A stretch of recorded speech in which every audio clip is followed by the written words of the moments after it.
அக்கா, பழைய 10 ரூபாய் நாணயம் செல்லாது. செல்லும்.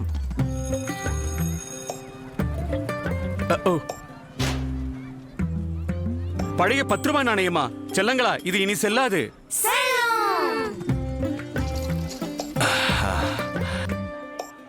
எவ்வளவு? 210 ரூபாய்.